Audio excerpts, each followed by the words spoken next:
জুলাই গণঅভ্যুত্থানে নিহত ও আহত ব্যক্তিদের ইতিহাসের স্রষ্টা হিসেবে অভিহিত করেছেন অন্তর্বর্তী সরকারের প্রধান উপদেষ্টা ডক্টর মোহাম্মদ ইউনূস। সকালে রাজধানীর তেজগাঁওয়ে প্রধান উপদেষ্টার কার্যালয়ে অভ্যুত্থানে নিহতদের পরিবার ও আহতদের হাতে রাষ্ট্রীয় সহায়তা প্রদান অনুষ্ঠানে এসব কথা বলেন তিনি। সেই সাথে দেশে কোনো ধরনের সহিংসতা ও হানাহানি যেন না হয় সেদিকে সবাইকে সজাগ দৃষ্টি রাখার আহ্বানও জানান প্রধান উপদেষ্টা। সম্রাট আনোয়ারের রিপোর্ট। জুলাই গণঅভ্যুত্থানে নিহত ও আহতদের পরিবারকে রাষ্ট্রীয়ভাবে আর্থিক সহায়তা প্রদান শুরু হলো। সোমবার সকালে রাজধানীর তেজগাঁওয়ে প্রধান উপদেষ্টার কার্যালয়ে এই আনুষ্ঠানিক কার্যক্রমের উদ্বোধন করেন অন্তর্বর্তীকালীন সরকারের প্রধান উপদেষ্টা doctor Mohammad Yunus. Breakfast, tiffin কিংবা স্ন্যাক টাইমে মজাদার আয়োজন মানে অল টাইম ব্রেড। এদিন নিহত ২১ জনের পরিবারের সদস্য ও আহত ৭ জনের হাতে চেক তুলে দেন প্রধান উপদেষ্টা।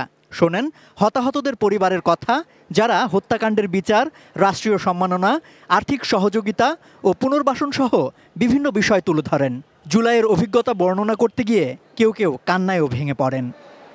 অভ্যুত্থানের সময় হতাহতদের ইতিহাসের স্রষ্টা হিসেবে উল্লেখ করেন প্রধান উপদেষ্টা। আরও বলেন, তাদের এই ত্যাগ কোনো নিক্তি দিয়ে মাপা যায় না।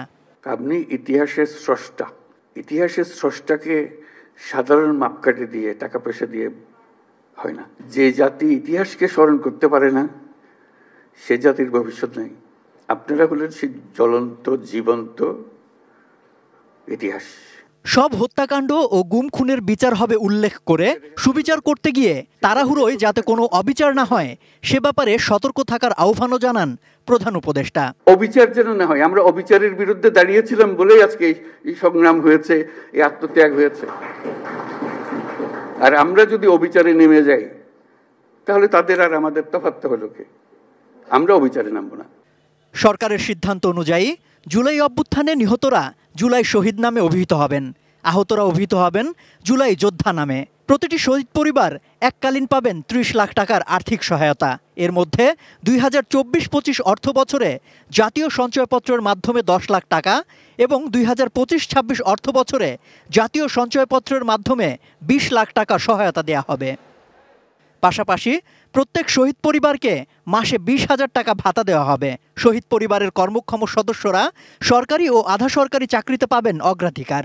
এছাড়া জুলাই যোদ্ধারা মাসিক ভাতার পাশাপাশি বিভিন্ন সরকারি হাসপাতালে আজীবন চিকিৎসা সেবা পাবেন। কর্মসংস্থানে প্রয়োজনীয় প্রশিক্ষণ ও পুনর্বাসন সুবিধাও দেয়া হবে বিশেষ পরিচয়পত্র। সম্রাট আনোয়ার, এটিএন নিউজ, ঢাকা।